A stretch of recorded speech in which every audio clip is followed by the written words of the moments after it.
Everybody has the fear of failure, the fear of something, of the unknown. And the last minute, you don't do it. And then you say, I'm really going to do this. And you do it again and again. After a while, you don't want to disappoint yourself. So you might develop a new identity and say, I'm a procrastinator. Well, once that's who you are, that behavior is going to be consistent. It is that powerful a control system on how we function as human beings.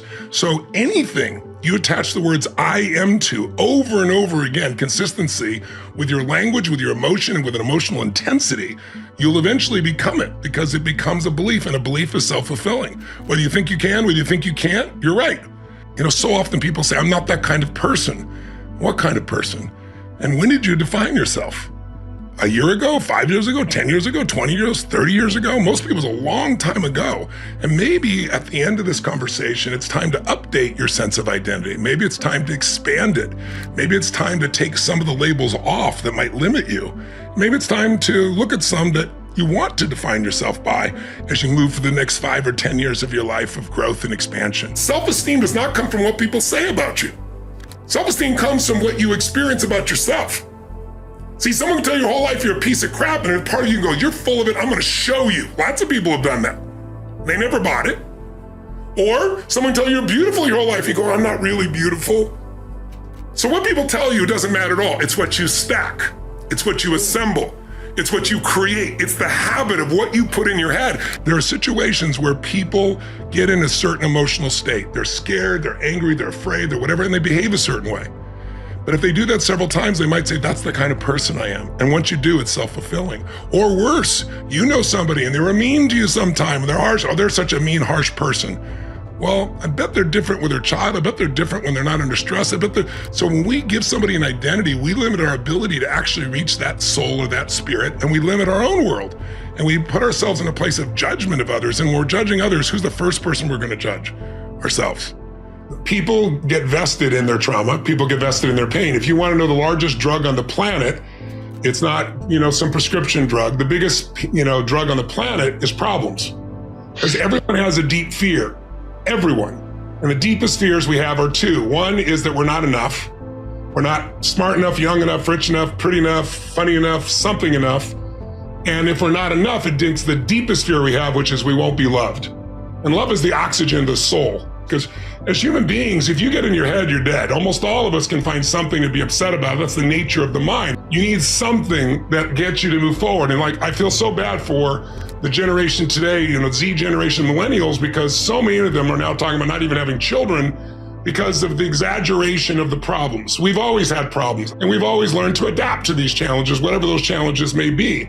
But people today think these problems are forever, because we've had some times here that we've never had where we literally shut down the whole world and had people trapped in their homes. And that has an effect on people because they don't have a compelling future. And it's got to be a compelling future about more than just getting by. That's not compelling, or surviving, or doing okay.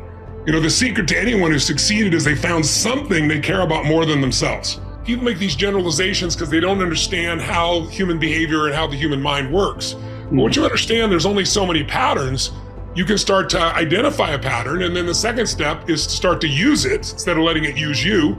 Stress is a pattern. You either use stress or it uses you, as an example. And then you get really good, you're good at creating patterns. And that's when you become really masterful. So we pay attention to a small amount of things. So if you're really happy, you're deleting all the things that could piss you off or make you worried. If you're really worried, you're deleting all the things you could be grateful or happy about. And we tend to generalize our lives because we're cognitive misers. We don't want to think things through. So if you have strong physiology, strong focus, then the third piece is meaning is what creates emotion.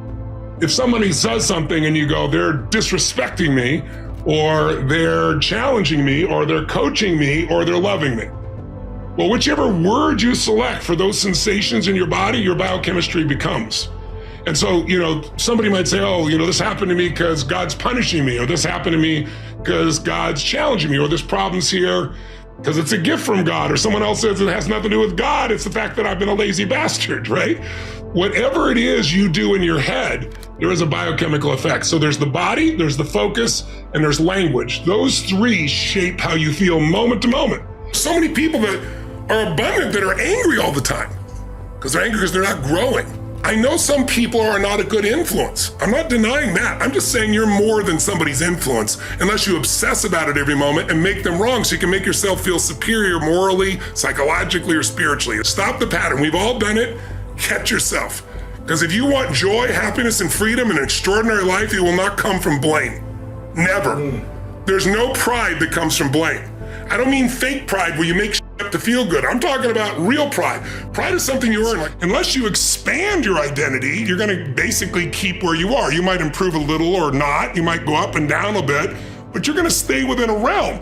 If you're gonna have an explosive breakthrough to another level, physically, mentally, financially, spiritually, then we gotta not only give you the tools, we got to shift that internal sense of who you really are and have you find that you are more than anything that's ever happened to you, that you can handle whatever shows up, even if it's incredibly scary or uncomfortable. We all have a life story, right?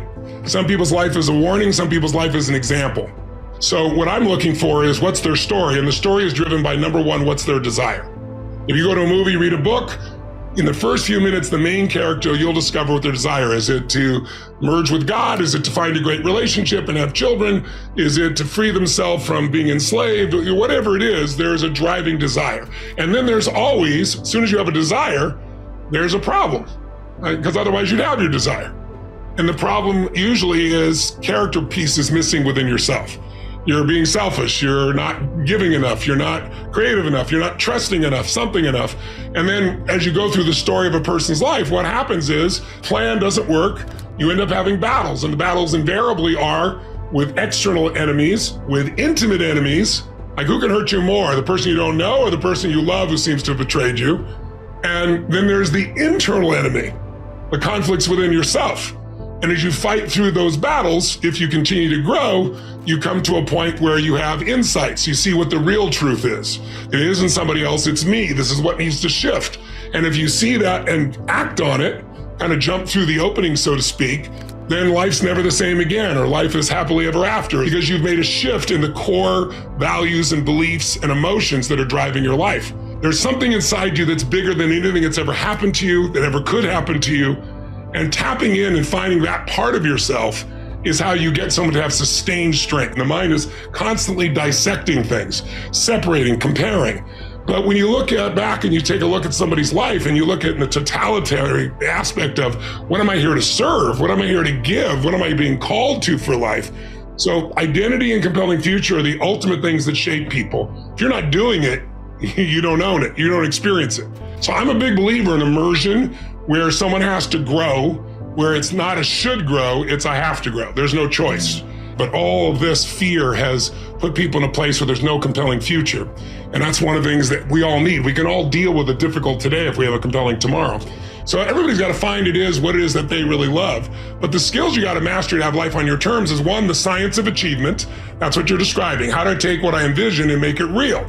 And those are strategies, and they are proven strategies. There are certain rules of the game. If you want to be healthy and you want a lot of energy, everyone's biochemically slightly different, but there's certain rules. If you violate them, you're gonna have low energy and dis-ease. If you align with them, you're gonna have enormous energy and strength. Same thing around finance. Anyone can grow financially, but most people don't learn the basic fundamentals. And so they're missing the strategy. So that's strategy driven, and I spend a good portion of my life teaching people that. But then the second part is what creates lasting fulfillment. If we're not making progress, we're not happy. But the really ultimate formula besides progress is appreciation, because you can make progress and then always have to make progress each moment to be happy. Happiness only requires that you are grateful. If you've got $1 billion and 3 beautiful children that love you and a beautiful husband or wife, but it doesn't matter what you have if you're not grateful. If you live in an emotional home, habitual pace of worry or frustration, your life's called worry and frustration. So you can be making progress and still be worried and frustrated. I look at my own life and I said, that's what I want to continually do.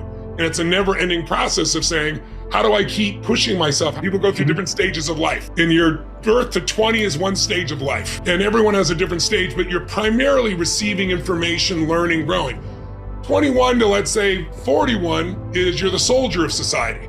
Now you go test what you were taught. You think you're invincible, you're gonna be a billionaire 10 times over, you're gonna have 10,000 businesses, and then you learn things are more complex in one relationship than you could ever imagine, and you're not invincible. And so you learn in that time period, and that's a time period of a lot of stress for a lot of people, trying to figure out how to make it work. If you work hard in the spring and the summer, so to speak, and now you come to fall, 43 to 63, that's a power period, because you've accumulated enough relationships, insights, strengths, skills, tools, if you've grown, that you now can really begin to have a reaping time in your life. And then 63 to 83 or 103, the oldest living people go to 120, is kind of the final stage. And that winter time is your chance to really be a mentor, because at that stage, you don't worry about yourself. You're not judging yourself so much. You know who the hell you are.